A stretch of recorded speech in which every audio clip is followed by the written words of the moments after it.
నమస్తే, welcome to BCN news. నా పేరు మానస. ముందుగా బీసీఎన్ ప్రేక్షకులకు శ్రీ దేవి శరన్నవరాత్రుల శుభాకాంక్షలు. ఇప్పుడు ముఖ్యాంశాలు.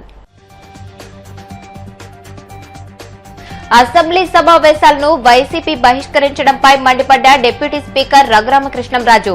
సీఎంగా పనిచేసిన జగన్ కు నిబంధనలు తెలియకపోవడం ఆశ్చర్యంగా ఉందని ఎద్దేవా. పరకామణి దొంగకు వైసీపీ గజ దొంగల బ్యాచ్ అండగా నిలుస్తోందన్న నీలాయపాలెం విజయ్. వైవి సుబ్బారెడ్డి, కరుణాకర్ రెడ్డి, ధర్మారెడ్డిపై సమగ్ర విచారణ చేయించాలని డిమాండ్. పవన్ కళ్యాణ్ శాఖలో అవినీతిని అసెంబ్లీ సాక్షిగా టీడీపీ బయటపెట్టిందన్న వైసీపీ నేత పోతిన మహేష్. అవినీతి సొమ్ము పంపకాల్లో టీడీపీ జనసేన మధ్య విభేదాలు వచ్చాయని విమర్శ.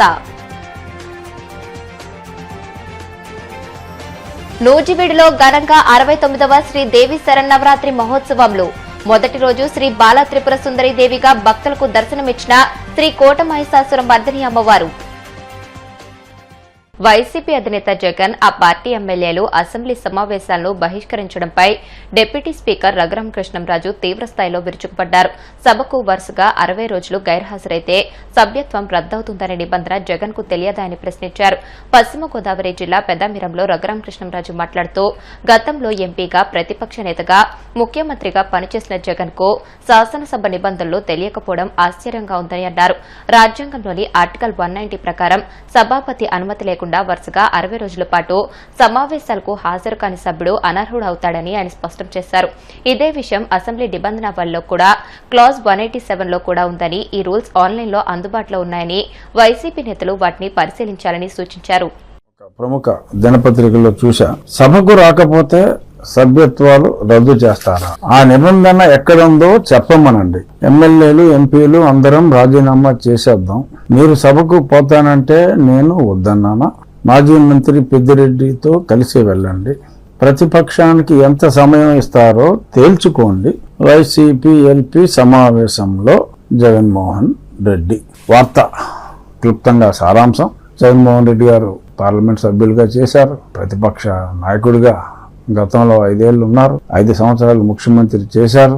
ఆయనకి రూల్స్ తెలియకుండా ఇంత కామెంట్ చేస్తారా అని డెఫినెట్ గా కొద్దిమంది అయినా సరే కన్ఫ్యూజ్ అయ్యే అవకాశం ఉందేమో అని నాకు అనిపించింది. ఎందుకంటే 190 విత్ ఇన్ ది బ్రాకెట్స్ 4 భారత రాజ్యాంగం చాలా స్పష్టంగా అందులో ఎవరైనా లీవ్ ఆఫ్ ఆబ్సెన్స్ అడగకుండా కంటిన్యూస్గా సమావేశాలు 60 రోజుల పాటు రాకపోతే వారు శాసన సభ్యత్వం ఆర్ పార్లమెంటు సభ్యత్వానికి అనర్హులవుతారు అని స్పష్టంగా ఉంది. మరి ఎవరు ఎవరిని తప్పుదోవ పట్టిస్తున్నారు, ఎవరు స్పష్టంగా ప్రజలకి వివరణ ఇస్తున్నారు అనేది అర్థమవుతుంది. సో ఇలాగా సభ్యులు మాట్లాడటానికి ఎన్నో ఉన్నాయి శాసనసభలో.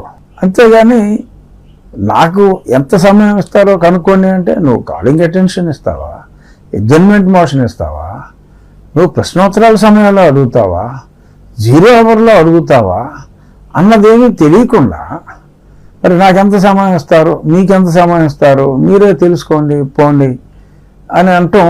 ఆ స్థాయి గల వ్యక్తికి 5 ఏళ్ళు ప్రతిపక్ష నాయకుడిగా, 5 ఏళ్ళు ముఖ్యమంత్రిగా, పార్లమెంటు సభ్యుడిగా ఉన్న వ్యక్తులు ఈ రకంగా ప్రజల్ని తప్పుదోవ పట్టించడం ఒక శాసనసభ్యునిగా, మాజీ పార్లమెంట్ సభ్యునిగా సమంజసం కాదు అని చెప్పడం కోసం, అంటే ప్రజలకి తెలియజేయటం కోసం నేను దీన్ని చెప్పడం జరిగింది.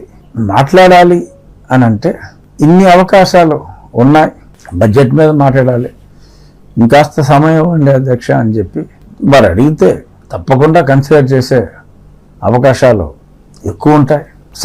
సభలో సభ్యత సంస్కారాలతో మాట్లాడుతున్నప్పుడు కాస్త సమయం ఎక్కువ ఇచ్చే అవకాశాలే ఉంటాయని చెప్పి సవినయంగా ఇది తెలియజేస్తున్నా. మరి గతంలో ఇప్పుడు ముఖ్యమంత్రి గారు సభకు రాలేదు, అప్పుడు మేమేమన్నా ఈ రకంగా ఈ రూల్స్ చెప్పామా అన్నారు.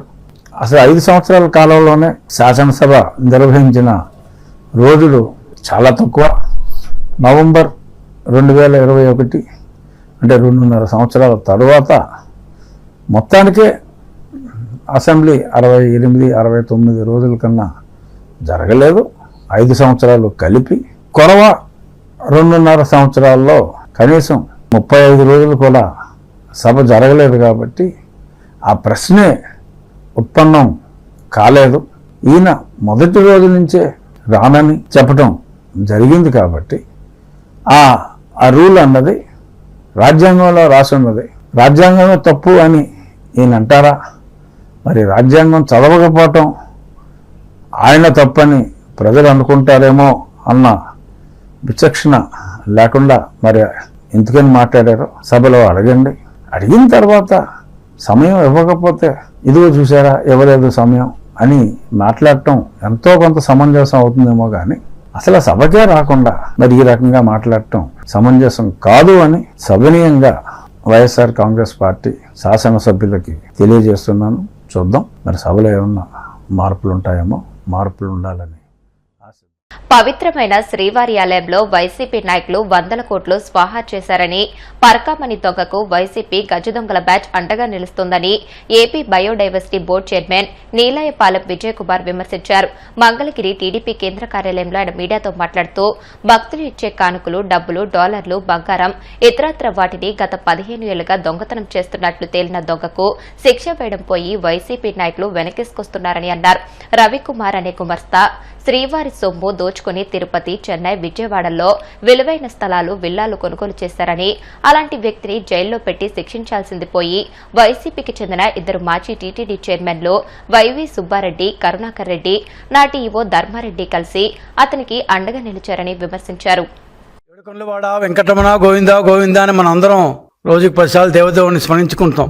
అట్లాంటి వెంకటేశ్వరుణ్ణే దారుణంగా, అతి దారుణంగా కోట్లు 1, 2, 3, 4 కాదు 100 కోట్లకు మోసం చేసిన వ్యక్తులు ఎవరో నిన్న కోర్టు మళ్ళా చెప్పింది. ఆల్రెడీ విజిలెన్స్ విచారణ జరుగుతోంది. ఆంధ్రప్రదేశ్ ప్రభుత్వం వేసిన విజిలెన్స్ విచారణ జరుగుతోంది. నిన్న హైకోర్టు కూడా చెడామడా తిట్టి మళ్ళా ఆ కేసును ఓపెన్ చేయమని చెప్పింది. దేవదేవుడికి మనం ప్రీతిగా ఎంతో అంటారు ఆర్తిగా వేసే హుండీలోని కానుకలు, డబ్బులు కావచ్చు, బంగారం కావచ్చు, డాలర్లు కావచ్చు, రకరకాల ఇది మనం వేసే ఈ కానుకల్ని దొంగతనంగా గత 10-15 సంవత్సరాలుగా కానుకల కౌంటింగ్లో కూర్చుంటూ ఒక వ్యక్తి బ్రహ్మాండంగా దోచేశాడు.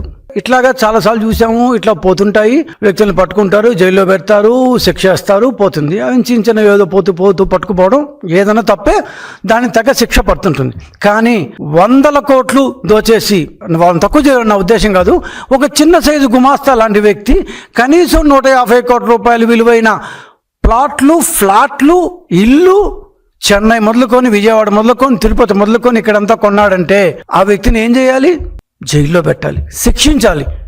ఎంత మ్యాక్సిమం శిక్ష ఎంత? దేవుడు సొమ్ము దోచేస్తున్న అట్లాంటి వ్యక్తిని శిక్షించాలి. వెంకటేశ్వరుడు దేవదేవుడైన ఆ గోవిందుడి యొక్క సొమ్ముని అప్పటి వైకాపా బోర్డు సభ్యులు 2 చైర్మన్లు ఉన్నారు. 2 చైర్మన్లు, EO Dharma Reddy, chairman YV Subba Reddy, ఇంకొక చైర్మన్ కరుణాకర్ రెడ్డి, ఈ 3 కలిసి ఏ విధంగా దోచేశారో ఆ దోచేసిన విధం పెట్టిదనన్నా నిన్న హైకోర్టు చెడామడా అక్షింతలేసింది. ఆల్రెడీ విజిలెన్స్ విచారణ జరుగుతోంది. ఈరోజు మీతో కొద్దిసేపు దాన్ని పంచుకుంటాము. ఏం శిక్ష వేస్తారో మన ప్రజలే చెప్పాలి. 4.5 నెలల లోపల నిందితుడు దొరకడము, 100 కోట్ల రూపాయలు వాడు రవికుమార్ అనే నిందితుడు కొన్ని సంవత్సరాల పాటు పరకామంలో వెంకటేశ్వరుడు డబ్బుని దోచేసిన వాడు దొరికిపోవడము, దొరికిపోయిన తర్వాత వాడు ఆ ఆస్తుల్ని దేవస్థానానికి అప్పగించడం అంట. ఈ అప్పగించిన తర్వాత వీళ్ళు మళ్ళీ ఛార్జ్షీట్ దాఖలు చేయడం అంట. దాఖలు చేసిన తర్వాత రాజీ పడిపోయారంట. ఎవరిని పాటికి వాళ్ళు వదిలేశారంట. అందరూ హ్యాపీగా ఉన్నారు. గప్ చిప్ సాంబార్ బుడ్డి చిన్నప్పుడు చదువుకునే వాళ్ళని గుర్తుందా? అది సంగతి. This is simply atrocious.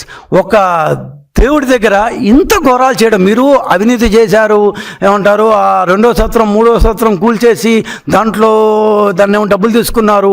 ఏమి స్టార్ట్ కాకముందే మీరు వచ్చిన 3 నెలల్లోనే 1700 కోట్ల రూపాయలు తీసుకుని రకరకాలు ఉన్నాయి. కర్ణాటక చౌల్ట్రీ ఏ విధంగా చేశారు, కొత్తగా దాన్ని కాటేజెస్ దాంట్లో ఏం చేశారు, ఉదయాస్తమాన సేవలు దాంట్లో ఏం చేశారు, ఇవన్నీ మా దగ్గర లెక్కలు ఉన్నాయి. అవన్నీ కూడా వస్తాయి. కానీ అన్నిటికంటే దిస్ ఇస్ సో చీప్. దేవుడి సొమ్ము భక్తులు నేను వేసుంటాను, మా ఆవిడ వేసుంటుంది, మా అమ్మ వేసుంటుంది, మీ అమ్మ వేసుంటుంది, మీ ఇంట్లో వాళ్ళు వేసుంటారు, ప్రతి ఒక్కరు వేసుంటాం. దాదాపు ప్రపంచంలో దేవుణ్ణి దర్శించిన ప్రతి ఒక్కరు హుండీలో వాళ్ళ శక్తి కొలది డబ్బులు ఇస్తారు. అట్లాంటి డబ్బులు దోచేసిన వ్యక్తితో మీరు ఇన్ని బేరసారాలు చేస్తారా? That to being a custodian, being a trustee of the board, simply atrocious, shameful. ఎందుకు ఇంత కఠినమైన పదాలు వాడాల్సి వస్తుందంటే మీరందరూ ఆ దేవుణ్ణి ఏదో మీ ఒక సొంత వ్యాపారం మారి చేసుకున్నారు. You are never acting as a custodians of the government of the temple. You are never the trustees of the temple, or else you would not have done this way. ఈ విధంగా మీరు చేసే ఉండే అవకాశం లేదు. సింపుల్గా చెప్పాలంటే వెంకటేశ్వరుని మోసం చేశారు, ఇంతకంటే చెప్పేదేం లేదు. ఏపీ పొల్యూషన్ కంట్రోల్ బోర్డును అడ్డం పెట్టుకుని జరుగుతున్న అవినీతి సొమ్ము పంపకాల్లో కూటమి పార్టీల మధ్య తేడాలు రావడం వల్లే అసెంబ్లీలో ఈ వ్యవహారంలో టీడీపీ ప్రశ్నించిందని, చిత్తశుద్ది ఉంటే ఈ అవినీతిపై సీఎం చంద్రబాబు విచారణకు ఆదేశించాలని వైసీపీ గుంటూరు పార్లమెంట్ నియోజకవర్గ పరిశీలకుడు పోతిన మహేష్ డిమాండ్ చేశారు. తాడేపల్లి వైసీపీ కేంద్ర కార్యాలయంలో ఆయన మీడియాతో మాట్లాడుతూ పవన్ కళ్యాణ్ చెప్పినట్లుగా పనిచేస్తున్న pollution control board chairman Krishnaiah పెద్ద ఎత్తున పరిశ్రమల నుంచి అక్రమ వసూళ్లకు పాల్పడుతున్నారని ఆరోపించారు. వసూలు చేసిన సొమ్మును జనసేన పార్టీకి మాత్రమే చేరవేస్తుండటంతో బొండా ఉమాను అడ్డం పెట్టుకుని కూటమి పార్టీలోని టీడీపీ పెద్దలే అసెంబ్లీలో దీనిపై ఆ శాఖ మంత్రి పవన్ కళ్యాణ్ ను ప్రశ్నించేలా చేశారని అన్నారు. పొల్యూషన్ కంట్రోల్ బోర్డులో కీలకంగా పనిచేస్తున్నటువంటి ఈ వ్యక్తి హైదరాబాద్ లో కూడా ప్రత్యేకంగా ఆస్తులు పెద్ద ఎత్తున సమకూర్చుకున్నారు అనే వార్త కూడా బయటకు వస్తా ఉంది.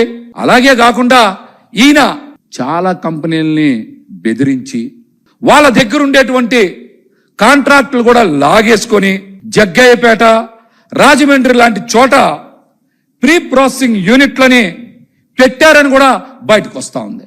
మొత్తం మీద బోండా ఉమా గారికి, పవన్ కళ్యాణ్ గారికి జరిగిన యుద్ధం మొత్తం కూడా ఒక అవినీతి వ్యవహారం అని, అందుకనే చంద్రబాబు నాయుడు గారు ఈ వ్యవహారాన్ని తొక్కిపెట్టారని కూడా తెలుస్తా ఉంది. ఈ అధికారి వసూలు చేసిన డబ్బులు మొత్తం కూడా ఒక పార్టీకి దక్కడంతో కూటమిలో పెద్ద పార్టీ కోపం రాబట్టే కదా ఈ వ్యవహారం అంతా కూడా బయటకు వచ్చింది. ఈ యుద్ధం అంతా కూడా అవినీతి పంపకాల్లో తేడా వల్లనే కదా వచ్చిందని ముఖ్యమంత్రి గారికి తెలిసి ఈ వ్యవహారాన్ని తొక్కిపెట్టేటువంటి ప్రయత్నం చేస్తూ ఉన్నారు. ప్రజలు మీకు అధికారం ఇచ్చింది ప్రజలకి సేవ చేయమని, అంతేగాని ప్రతి సంస్థని అడ్డం పెట్టుకొని దోచుకోవడానికా? పొల్యూషన్ నిబంధనలు పాటించాలని, నిబంధనలు అమలు చేసే బాధ్యత తీసుకోవాల్సినటువంటి పొల్యూషన్ కంట్రోల్ బోర్డు వసూళ్లకు పాల్పడడం ఏంటి? ఆ వసూళ్లకి పాల్పడి పంపకాల్లో తేడా వస్తే ఆ తొక్కిపెట్టే బాధ్యతని ముఖ్యమంత్రి గారు తీసుకోవడం ఏంటి? పొల్యూషన్ కంట్రోల్ బోర్డులో కీలక వ్యక్తి కృష్ణయ్య ద్వారానే అవినీతి జరుగుతుందని తెలుగుదేశం పార్టీ నాయకులే బయట మాట్లాడుతూ ఉన్నారు. పర్యావరణ పరిరక్షణ అని పదే పదే నీతి కబుర్లు చెప్పి దాని మాటున అవినీతికి పాల్పడడం ఎంతవరకు సమంజసం? సూటిగా ప్రశ్నిస్తా ఉన్నాం ఆ శాఖను చూస్తున్నటువంటి మంత్రి గారిని. పొల్యూషన్ కంట్రోల్ బోర్డు చైర్మన్ ఎవరు చెప్పినా వినరని, కేవలం పవన్ కళ్యాణ్ గారి ఆదేశాలను మాత్రమే పాటిస్తారని అసెంబ్లీ సాక్షిగా బోండా ఉమా గారు చెప్పారు కదా. ఎందుకు ఇలా జరుగుతుంది? పవన్ కళ్యాణ్ గారు చైర్మన్ కృష్ణయ్యకి ఏం ఆదేశాలు ఇచ్చారో బహిరంగంగా అయినా లేదంటే అసెంబ్లీ సాక్షిగా అయినా సరే బయట పెట్టాలి. పవన్ కళ్యాణ్ గారు కృష్ణయ్య గారు పాటిస్తా ఉన్నాడు. ఆయన పనిచేయడానికి పవన్ కళ్యాణ్ గారు చేసినటువంటి దిశానిర్దేశం ఏంటి? దీని మీద పవన్ కళ్యాణ్ గారు కానీ రాష్ట్ర ప్రభుత్వం కానీ ఖచ్చితంగా రాష్ట్ర ప్రజలకి బహిరంగంగా లేదంటే అసెంబ్లీ సాక్షిగా అయినా సమాధానం చెప్పాలి. బోండా ఉమా గారు అడిగిన ప్రశ్నలకి పవన్ కళ్యాణ్ గారికి అంత కోపం వచ్చిందంటే ఆ కోపానికి గల కారణం ఏంటన్నది ప్రజలు కూడా లోతుగా ఆలోచన చేయాల్సిన అంశం ఇది. చైర్మన్ కృష్ణయ్య పదే పదే పెద్ద పెద్ద కంపెనీలను టార్గెట్ చేస్తారు, తనిఖీలు నిర్వహిస్తారు. ముఖ్యంగా ఫార్మా కంపెనీలు, సిమెంట్ కంపెనీలు, బడా కంపెనీలను బెదిరిస్తా ఉన్నారని మార్కెట్లో చెప్పుకుంటా ఉన్నారు. చైర్మన్ కృష్ణయ్య తరపున ఒక బినామీ వ్యక్తి పనిచేస్తారు. నెల్లూరులో కృష్ణయ్య గారికి ఇంటికి దగ్గరలోనే ఉంటారని తెలుగుదేశం జనసేన పార్టీ నాయకులే బయటకు వచ్చి మాట్లాడుతూ ఉన్నారు. Pollution control board Pawan Kalyan గారి చేతికి వచ్చాక, కృష్ణయ్య చైర్మన్ అయ్యాక తునిలో Deccan Chemicals, Laurus Labs Paravada, India Cements Kadapa, Zuari Cements, పెద్ద పెద్ద ఫార్మా కంపెనీలు, ఇంకా పెద్ద పెద్ద కంపెనీలు, బడా బడా ఇతర కంపెనీలు అన్నిటినీ టార్గెట్ చేశారన్నది ముమ్మాటికి నిజం. వీళ్ళని భరించలేకే చాలా కంపెనీలు ఈ రాష్ట్రాన్ని వదిలి వెళ్లిపోతా ఉన్నాయి. నూజివీడులో 69వ శ్రీదేవి శరన్నవరాత్రి మహోత్సవాలు దేవాదాయ ధర్మాదాయ శాఖ ఆలయ కమిటీ ఆధ్వర్యంలో ఘనంగా నిర్వహిస్తున్నారు. శరన్నవరాత్రుల్లో భాగంగా నేటి నుండి 11 రోజుల పాటు 11 అవతారాల్లో శ్రీ కోట మహిషాసుర మర్దిని అమ్మవారు దర్శనమివ్వనున్నారు. మొదటి రోజు శ్రీ బాలత్రిపుర సుందరి దేవిగా అమ్మవారు భక్తులకు దర్శనమిస్తున్నారు. ఉత్సవాల్లో భాగంగా 23న శ్రీ గాయత్రీదేవి, 24న శ్రీ అన్నపూర్ణాదేవి, 25న శ్రీ కాత్యాయనిదేవి, 26న శ్రీ మహాలక్ష్మీదేవి, 27న శ్రీ లలితా త్రిపుర సుందరిదేవి, 28న శ్రీ మహాచండీదేవి, 29న శ్రీ సరస్వతీదేవి, 30న శ్రీ దుర్గాదేవి, అక్టోబర్ 1న శ్రీ మహిషాసుర మర్దినీదేవి, 2న శ్రీ రాజరాజేశ్వరి దేవి అలంకారంలో అమ్మవారు దర్శనమివ్వనున్నారు. ఈ నెల 29 మూల నక్షత్రం రోజున విద్యార్థులచే శ్రీ సరస్వతీదేవి పూజ నిర్వహించనున్నారు. వచ్చే నెల 2వ తేదీన రాత్రి 8 గంటల నుంచి పోలీసు అధికారులతో సమీ పూజ నిర్వహించి 10 గంటల నుంచి మేళతాళాలు, కోయ నృత్యాలు, చిత్ర విచిత్ర వేషాలు, కోలాటాలతో అమ్మవారి గ్రామోత్సవం వైభవంగా నిర్వహిస్తారు.